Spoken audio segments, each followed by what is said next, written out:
Okay, let's unpack this. We got this AI system, PaperTalker, and it seems to be fundamentally challenging. The role of the human expert. Just imagine feeding a really dense, complex research paper into it, and like out the other end pops a full video presentation. You get slides, narration, subtitles, even a talking head avatar. And the really shocking part, this AI presentation is apparently proven to explain the science better than the original human author.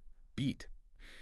So if AI can explain these complex ideas more effectively, what's the core mission, really, for the human researcher moving forward? Welcome to the deep dive. That is exactly the kind of deep conceptual shift we're digging into today. We are diving into a whole stack of sources showing just how fast things are moving. We're talking corporate, academic, consumer, AI, landscapes. They're all accelerating like crazy.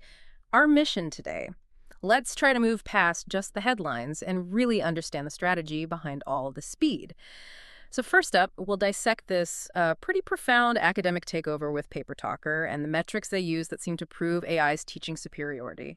Second, we'll look at the rapid democratization happening, stuff like new tools, leaks, where customized systems are getting cheaper than dinner. And finally, we'll cover the high-stakes race for independence. The big players building their own proprietary AI infrastructure. Think Microsoft, Google. Okay, let's start in the lecture hall then. Or maybe what used to be the lecture hall. This PaperTalker system. It's not just churning out text, right? It seems to be mastering pedagogy, the art of teaching. It takes any dense paper and crafts a whole video package. Professional-looking slides, clear narration, smooth visuals. Right. Here's where it gets really interesting, especially, I think, for anyone who's ever struggled to present complex findings clearly. This feels like a pivot point. So the researchers, they tested this system using 101 peer-reviewed papers. And these weren't just random papers. They already had real human-recorded presentation videos paired with them. These videos were typically, around 6 minutes long, maybe 16 slides on average. Pretty standard stuff. And the AI version, it consistently outperformed those human-made videos in these really rigorous comprehension tests. Now, the why is fascinating. The analysis suggests the AI won because it basically eliminated unnecessary visual clutter. It kept absolutely flawless pacing.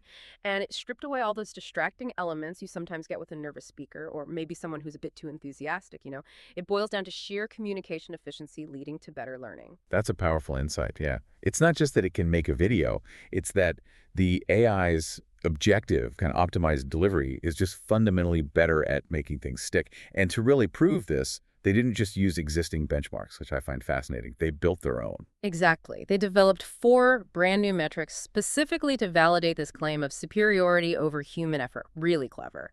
The first was present quiz. Pretty straightforward. Testing viewers' immediate ability to answer questions right after watching, like a pop quiz. Testing immediate recall. Makes sense. Then they had Present Arena. This one was purely subjective. It gauged audience preference. Did they like the AI video better or the human one? And spoiler, the AI one audience favor there too. Wow. We also had meta similarity. This measured how closely the AI version mimicked the style and the core content of the human original it was based on. Right, checking fidelity. Yeah. And the fourth one, IP memory. That seems like the crucial one for actual learning, right? Yeah. Long-term retention. Yeah. Precisely. Yeah. IP memory assessed how well viewers held on to those key concepts from the paper over time. The fact that the AI just nailed it across all 4: comprehension, preference, fidelity, and memory, that proves a pretty foundational shift, I think. Yeah, I mean, I'll admit it. I still wrestle with how to convey dense concepts concisely and powerfully myself. When I'm trying to structure an argument or presentation, finding that perfect pacing, it's hard work. It takes time and practice and, often failure.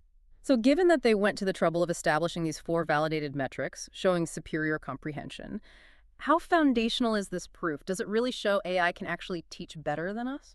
Well, the 4 validated metrics taken together, they pretty strongly prove AI's superior comprehension, its teaching effectiveness, and its ability to foster retention. Okay, moving on then. This acceleration, it's not just happening in research papers. It's spreading across the whole ecosystem, right? Driving shifts in hardware, democratization. First, just the sheer speed of the race. We hear A/B testers apparently spotted something called Gemini 3.0 Pro Accept Checkpoint inside Google AI Studio. That suggests a major new Google model iteration is probably just around the corner, keeping the pressure on everyone else. That's the classic sign, isn't it? The competitive arms race, constant updates. But I think the democratization angle you mentioned, the accessibility, that's where the system truly changes for you listening. It absolutely does, thanks to systems like NanoChat. This thing is essentially a full DIY ChatGPT clone. You can train it and run it yourself for about $100. Think about that, $100. That's like cheaper than a decent microphone. It massively lowers the barrier to entry for creating custom specialized AI. Okay, I agree. It drastically lowers the bar, but Uh-huh. doesn't this kind of decentralization also massively complicate things like security and governance? I mean, if custom AIs are that cheap and easy to just spin up, how do we even begin to track compliance or potential bias across, like, thousands of these specialized models popping up everywhere? That's a really important question, yeah. The ability to easily customize models for super niche applications. It's definitely a double-edged sword. It absolutely accelerates innovation, no question. But monitoring that explosion of models, that gets exponentially harder. And this whole move towards specialized, accessible AI, like NanoChat, it's kind of driven by necessity, isn't it? Because knowledge itself is increasingly being generated by machines. Think about something called Agents for Science. This was basically a conference where the entire content pipeline submission, review, acceptance was machine-generated and machine-vetted. Whoa. Yeah. Just imagine scaling that kind of knowledge generation. Right. Over 300 different AI agents applied to submit research. 48 papers got accepted. And every single one came from an AI agent.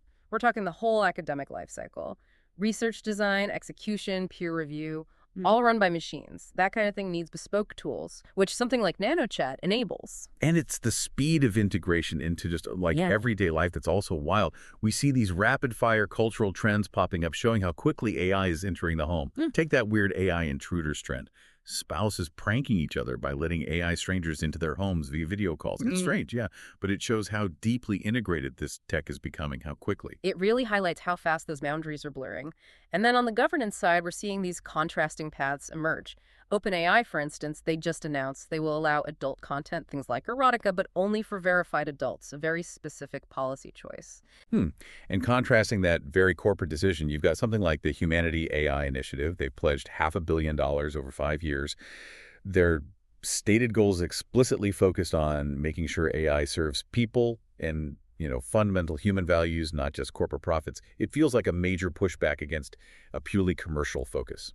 So thinking beyond just the headline price, that $100 tag, what real impact does a DIY chat clone like NanoChat actually have on the established massive models from places like OpenAI? I think it accelerates custom specialized AI training by drastically lowering the barrier. It shifts the focus maybe from general intelligence towards niche, accessible applications. Okay, let's pivot now to the high-stakes corporate race, the push for independence and owning the infrastructure.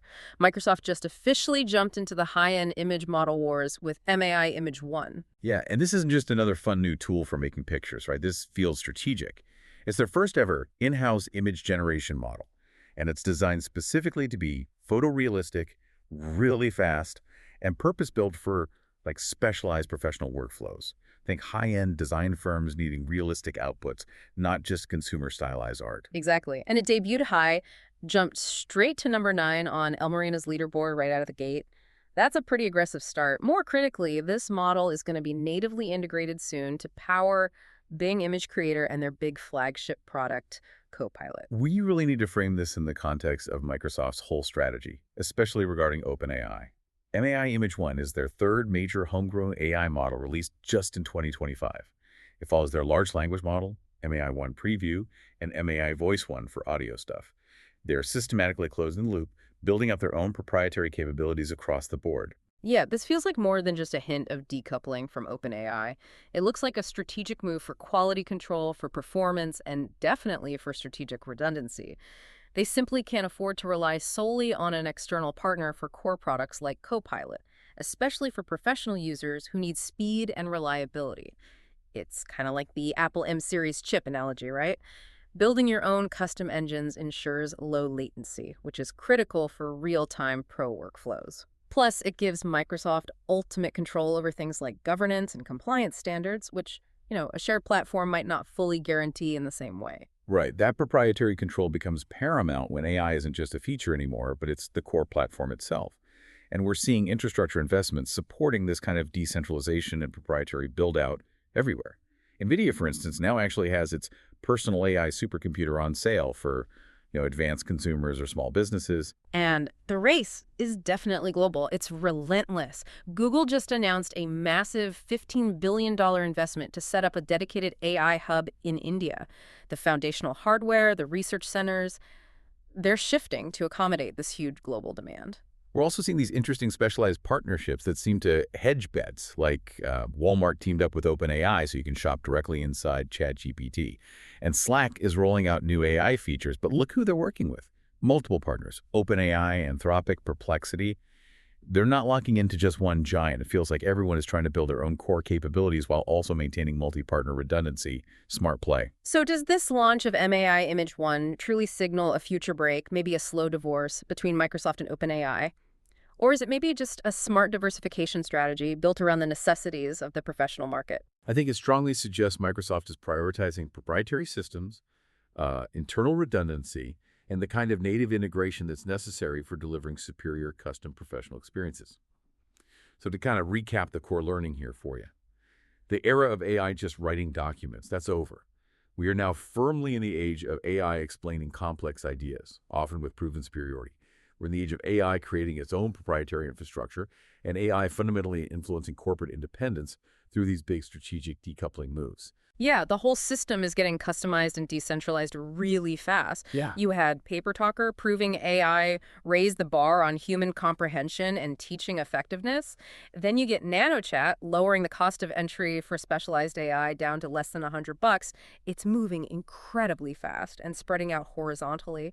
And if we connect this back to that Agents for Science conference, we saw AI agents successfully design, run, and vet an entire academic institution, basically. It really raises an important question. What's the next complex institution that might become entirely agent-run? Think about the future of, I don't know, specialized legal firms? Or perhaps even critical roles within city planning or managing utilities. Where does it go next? That is a profound thought to leave you with, especially when that kind of expertise or pseudo-expertise is potentially going to be becoming available for $100. Thank you for sharing your sources with us today. We really appreciate you joining us for this deep dive. Yeah, thanks for tuning in. We invite you to keep exploring these topics. Lots to think about. We'll see you on the next deep dive.